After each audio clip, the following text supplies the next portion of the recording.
அன்பர்களே, கன்னியாகுமரி மாவட்டம் களியக்காவிளை அருகே இட்டியார்குளம் நாகர்காவிலம்மன் ஆலயத்தின் நிர்வாகியும் தேசிய தெய்வீக நிகழ்வுகளுக்கெல்லாம் உறுதுணையாக இருப்பவரும் எங்கள் நண்பருமான சதீஷ் அவர்கள் மகனின் திருமண வரவேற்பு நிகழ்ச்சியானது நடைபெற்றது. இதையொட்டி ஹிந்து தர்ம வித்யாபீடம் சார்பில் வெள்ளிமலை விவேகானந்த ஆசிரம தலைவர் தவத்திரு சுவாமி சைதன்யானந்தஜி மகாராஜ் அவர்கள் தலைமையில் நடைபெற்ற மங்கள பிரார்த்தனை நிகழ்வுகளை இந்த பதிவில் நாம் பார்க்கலாம்.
Om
இவர்களை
தலையாத கல்வியும் துறையாத வயதும் கவனமாகாத நட்பும் கல்லாத வளமையும் இல்லாத இளமையும் கழுபிடியில்லாத உடலும் சரியாத மனமும் அன்பகலாத மனைவியும் கலகாத சந்தானமும் தாழாத கீர்த்தியும் மாகாத வார்த்தையும் படைகள் வாராத கொடையும் தொலையாத நிதியமும் போனாத போலும் ஒரு துன்பமில்லாத வாழ்வும் உயரின் பாதத்தில் அன்பும் உதவி பெரிய தொண்டர்களுக்கு வந்தாய் அலையாடி அறிவையிலும் மாயனை தன்மையே ஆதி கடவுளின் வாழ்வே அமுதீசம் உருவாகம் அகலாத சிவபாணி அருளால் அருளாகியே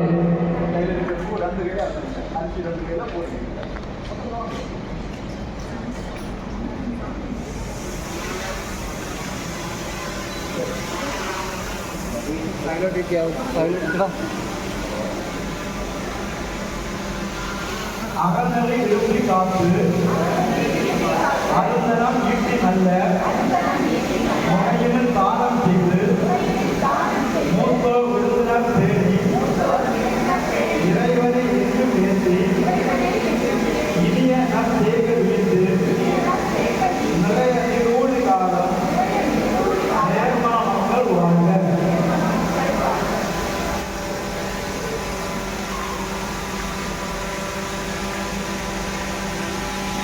மலரும் நாமம் போல மணியும் மொழியும் போல இலகும் இல்லக வாழ்வில் ஈருடன் ஒருமனமாக பரவா மகங்கள் செய்து 16 செல்வம் நிறையா என்று பெற்று நிறை மணமக்கள் வாழ்க.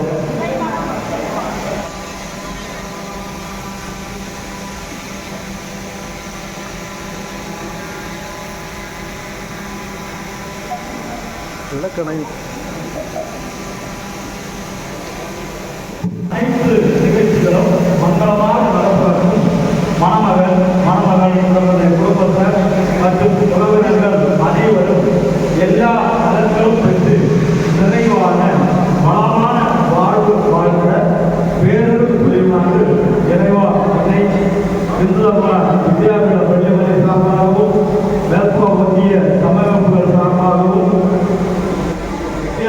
நாகரம்மன் கோவில் சமயப்பு சார்பாகவும் அனைவரும் சார்பாகவும் பிரார்த்தனை செய்து கொள்கின்றோம். திருமணம் மூலம் இன்றைய தினம் தங்களுடைய வாழ்க்கையை புதியதாக ஆரம்பித்திருக்கக்கூடிய மணமகன் அவை மணமகள் கிருபா இவர்கள் இருவரும் நல்ல முன்மாதிரியான ஒரு வாழ்க்கை வாழ்ந்து நல்ல இந்து குடும்பத்தை அமைத்து ஒரு இந்து குடும்பம் எப்படி இருக்கும் என்பதை அனைவருக்கும் தெரியும் வண்ணம் பெற்றோர்கள் பெரியவர்கள் மகிழ உற்றார்கள் உறவினர்கள் வாழ்க்கும் வண்ணம் ஒரு நல்ல முன்மாதிரியான வாழ்க்கை வாழ்ந்து தெய்வ பக்தி தேசபக்தி நல்ல அறிவுள்ள நல்ல சந்தானங்களை பெற்று நல் வாழ்வு வாழ இறைவன் நற்புரிவாயாக. இன்னும் அந்த வாழ்வு மணமக்களுக்கு மங்களத்தையும் எல்லா சேமங்களை கொடுக்கவும் அன்பும் அகமும் வளமும் சற்குணமும் ஓக்கவும் வாழ்க்கை இறை வாழ்க்கையாக அமையவும் குடும்ப வாழ்வு மோட்சத்தை அருள வழிவகுக்கவும் உன்னை பணித்து வேண்டுகிறேன். सर्वधर्मस्वरूपिणे अवतारवरिष्ठाय रामकृष्णाय ते नमः। गुरुर्ब्रह्मा गुरुर्विष्णु गुरुर्देवो महेश्वरः गुरु साक्षात् परं ब्रह्म तस्मै श्री गुरवे नमः। அனைவருக்கும் வணக்கம். நம்முடைய சாஸ்திரங்களிலே ஒரு மனிதனுடைய வாழ்வை 4 படித்தரங்களாக கூறியிருக்கிறார்கள். பிரம்மச்சரியம், கிரகஸ்தம், வானப்பிரஸ்தம், சந்நியாசம். இப்பொழுது இந்த மணமக்கள் பிரம்மச்சரியத்திலிருந்து கிரகஸ்த வாழ்வுக்கு அடியெடுத்து வைத்துள்ளார்கள். இல்லற வாழ்வு என்பது மிக சிறப்பான வாழ்வு. மற்ற மூவருக்கும் இல்லறத்தான் தான் துணை செய்ய வேண்டும், உதவி செய்ய வேண்டும் என்று நம்முடைய சாஸ்திரங்கள் கூறுகிறது. பிரம்மச்சாரிக்கும் வானப்பிரஸ்தனுக்கும் சன்னியாசிக்கும் இல்லறத்தான் துணையாக இருக்க வேண்டும் என்று சொல்கிறது. எனவே இந்த 3 வர்ணத்தாருக்கும் 3 பேருக்கும் துணை செய்ய வேண்டிய இல்லற வாழ்வில் இவர்கள் அடியெடுத்து வைத்துள்ளார்கள். இந்த இல்லற வாழ்வில் ஒவ்வொருவரும் கடைபிடிக்க வேண்டிய 5 விஷயங்களை, தினசரி செய்ய வேண்டிய 5 விஷயங்களை நம்முடைய சாஸ்திரம் நமக்கு கூறியிருக்கிறது. பஞ்சமகா யஜ்ஞம் என்று பெயர். அந்த பஞ்சமகா யஜ்ஞத்தில் முதலில் தேவ யஜ்ஞம். தேவ யஜ்ஞத்தில் தினசரி இறை வழிபாடு செய்ய வேண்டும். காலையில் எழும்பும் போதே நாமத்தை சொல்லி எழுப்ப வேண்டும் என்று சாஸ்திரம் சொல்கிறது. ஒவ்வொருவரும் அவரவருக்கு ஒரு மந்திரத்தை எடுத்துக்கொள்ள வேண்டும். ரிக்வேதம் சொல்கிறது, ஏகம் சத்விப்ரா பகதா வதந்தி.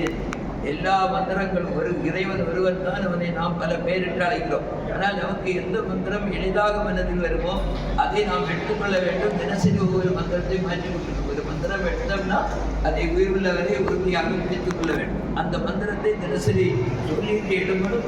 காலையில் நம்முடைய உடல் சுத்தி செய்த பிறகு 108 தடவையாவது அதை சொல்ல வேண்டும். அதுபோல மாலை விளக்கேற்றி இறை நாமம் சொல்ல வேண்டும். நாம் படுக்கைக்கு செல்லும் பொழுதும் இறை நாமத்தை ஜெபிக்க வேண்டும். ஒரு தேவ யஜ்ஞம், அது இறை வழிபாடு என்பது நமக்கு நம்முடைய வாழ்க்கைக்கு மிக முக்கியமானது. இது தேவ யஜ்ஞம். அடுத்தது பித்ரு யஜ்ஞம், இது ரிஷி யஜ்ஞம். ரிஷி யஜ்ஞம் என்றால் நம்முடைய ரிஷிகளை பாராட்டுவது இல்லை போற்றுவது. ரிஷிகளை போற்றுவதற்கு அவங்க பணத்தை ஒன்று விட்டுட்டு போகல, ஆனால் அவர்கள் நல்ல நூல்களை தந்திருக்கிறார்கள். எனவே தினசரி சிறிது நேரமாவது நல்ல நூல்களை படிக்க வேண்டும், ஆன்மீக நூல்களை படிக்க வேண்டும். ஒவ்வொரு இல்லறத்தான் நாம் சாதாரணமாக சொல்றது, இரவு உணவுக்கு பிறகு தூங்க செல்வதற்கு முன்னாடி ஒரு 10 நிமிஷம் 15 நிமிஷமோ நல்ல ஆன்மீக நூல்களை, தேவாரமாக இருக்கலாம், திருவாசகமாக இருக்கலாம், திவ்யபிரபந்தமாக இருக்கலாம், கீதையாக இருக்கலாம், ராமாயணமாக இருக்கலாம், மகாபாரதம், ஏதாவது ஒரு நூலை ஒரு 10-15 நிமிடம் எல்லோருமாக உட்கார்ந்து வயதில் மூத்தவர் அதை படித்து மற்றவர்களுக்கு விளக்க சொல்ல வேண்டும். இது ரிஷி யஜ்ஞம். அடுத்ததாக பித்ரு யஜ்ஞம். நம்முடைய பெற்றோர்களை அவர்களுடைய பெற்றோர்களை நாம் வணங்க வேண்டும். அவர்களுக்கு தேவையான உதவிகளை, சேவைகளை செய்ய வேண்டும். பெற்றோர்களை வணங்குவது, அவர்களுடைய பெற்றோர்களுக்கு சேவை செய்வது, இதெல்லாம் ஒவ்வொரு இல்லறத்தானுடைய கடமை. இது பித்ரு யஜ்ஞம். அடுத்தது நரயஜ்ஞம். நம்மை சுற்றி இருப்பவர்கள், நம்முடைய வீட்டை சுற்றி இருக்கக்கூடிய மற்றவர்களுக்கு நாம் உதவி செய்ய வேண்டும் என்று நம்முடைய சாஸ்திரங்கள் தெளிவாக கூறுகிறது. பரஸ்பரம் பாவையல்ல, ஒருவருக்கு ஒருவர் உதவி செய்ய வேண்டும். ஒருத்தர் சொன்னால் நாம் மற்றவர்களுக்கு உதவி செய்யறதுக்கு தான் நாம் பிறந்திருக்கோம். உடனே ஒருத்தன் கேட்டான், அப்படின்னா அவங்கெல்லாம் எதுக்கு பிறந்திருக்காங்க? அப்படி கிடையாது. ஒருத்தருக்கு ஒருத்தர் உதவி செய்யணும். கீதையில தெளிவாக சொல்லிட்டு பரஸ்பரம் பாவையல்ல, நம்மால் முடிஞ்ச உதவியை மற்றவங்களுக்கு செய்ய வேண்டும். அவர்களால் முடிந்த உதவியை அனைவருக்கும் செய்ய வேண்டும். நாம் ஒரு கிராமங்கிறது ஒரு குடும்பமாக இருக்க வேண்டும். அதனால நிறைய நம்முடைய சுற்றி இருப்பவர்களுக்கு நம்மளான உதவியை செய்வது. அடுத்த புத யஜ்ஞம் அப்படின்னு சொன்னால் காக்கா, குருவி இது போன்ற உயிர்களுக்கு அன்னமிடுதல். இந்த மாதிரியாக இந்த 5 யஜ்ஞங்களையும் நாம் தினசரி செய்ய வேண்டும் என்று நம்முடைய சாஸ்திரங்கள் வலியுறுத்துகின்றன. அதே மாதிரியான ஒரு நல்ல இல்லற வாழ்வை இந்த மணமக்கள் அமைத்து அவர்கள் ஆரோக்கியமாகவும் வளமாகவும் அமைதியாகவும் ஆனந்தமாகவும் வாழ இறைவன் பேரருள் புரிய பிரார்த்திக்கிறேன். வணக்கம். ஓம் அங்கிக்கனாதபடி எங்கும் நிறைந்த எல்லா வல்ல எல்லா மலை இறைவனே, நீ இந்த இல்லத்திலும் அனைவர் உள்ளத்திலும் எழுந்தருளி எப்பொழுதும் அனைவரையும் நல்வழியில் நடத்தி அனைவருக்கும் எல்லா நன்மைகளையும் தந்தருவாயாக. இந்த உலகிலே படைத்த நீ சுவாசிக்க காற்றும் உண்ண உணவும் அருந்த நீரும் பிராண சூரிய சந்திர ஒளியும் உலாவ பூமியும் என்ன மனமும் ஏற்றி போற்ற வாயும் கூப்பித்தொட கரங்களும் வணங்க சென்னியும் தந்து அனைவருக்கும் பேரொரு கொடுத்துள்ளாய். இந்த மணமக்களும் அவர்கள் குடும்பத்தினர் உற்றார்களும் நாங்கள் எல்லோரும்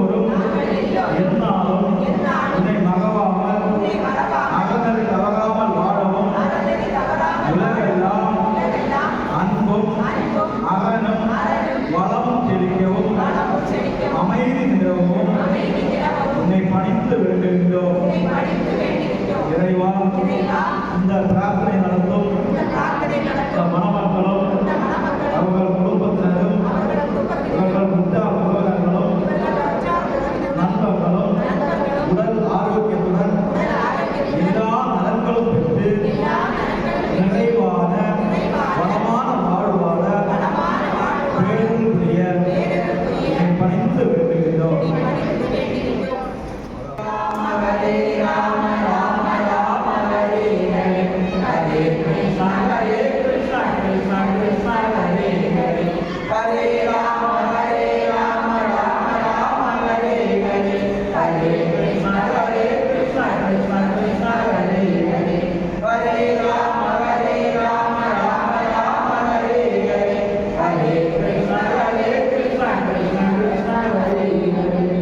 மங்களம் சர்வலோகாய விவேகானந்த தாயினே சாரதா பிராணநாதாய ராமகிருஷ்ணாய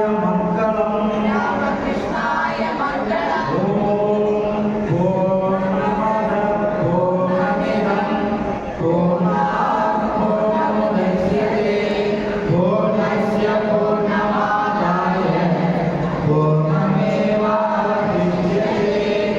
ஓம் சாந்தி சாந்தி சாந்தி. நாம் எல்லாரும் சேர்ந்து இந்த மணமக்களுக்காகவும் இவர்களுடைய நல்ல வாழ்க்கைக்காகவும் அவர்களுடைய பெற்றோர்கள் அனைவருக்காகவும் இந்த பிரார்த்தனை நம்முடைய பிரார்த்தனையை கேட்டு இறைவன் அனைவருக்கும் எல்லா நன்மைகளும் தர வேண்டும் என்று வேண்டி ஓமன் இந்த விழாமதனை சொல்லி வருத்தப்பட்டது.